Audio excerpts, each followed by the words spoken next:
The difference between freedom and liberty. Now, that's a good question. I don't know what the answer is. I looked it up under Google, and Google said freedom is the state of being free from any oppression, while liberty is the freedom to act in one's own way. I wonder what the ancients would say about that.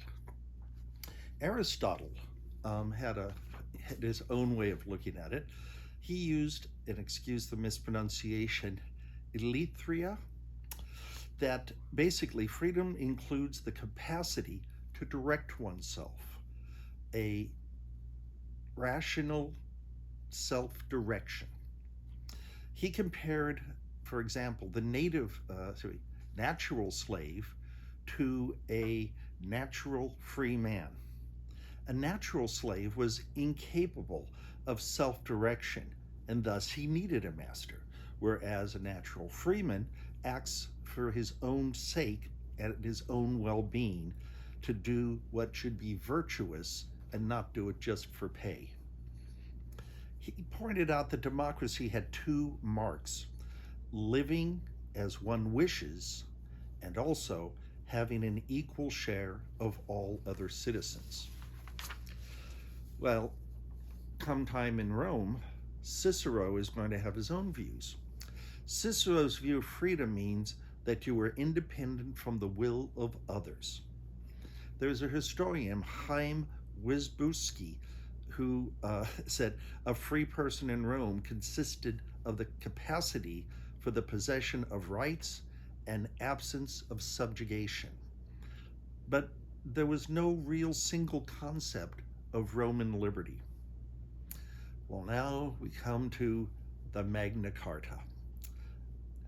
Daniel Hanna pointed out that the Magna Carta deals with many issues of that time. However, things like freedom of the church and other communities, as well as protecting the rights of freemen, inheritance, marriage laws, free labor, and of course, standardizing the serving size of ale, which the British to this day still honor. Thank goodness. But of the 63 issues that the Magna Carta covers, there are 5 which are of greater importance that I think still lives with us to this very day. Number 20, that fines would be issued for trivial offenses rather than being hanged or such. Number 21, that barons would only be fined by their peers, by other barons, their equals, to be precise.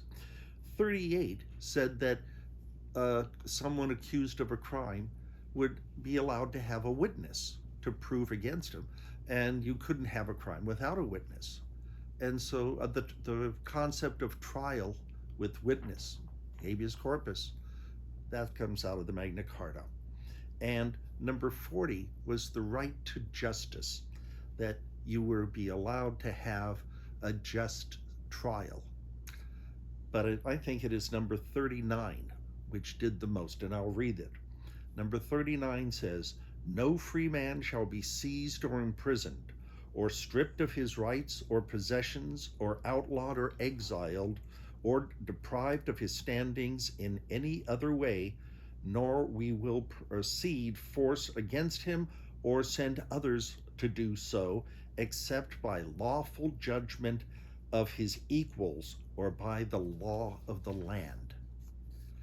That is the basis of our Constitution, that we have a legal system and that the government cannot overpower it. Years ago, I was in a community college and I was taking English history, and one of the essay questions we had was about the Magna Carta. And I said that the Magna Carta was the seed that was planted that had grown into our Constitution. And the professor of the class wrote in big red letters, "You're wrong."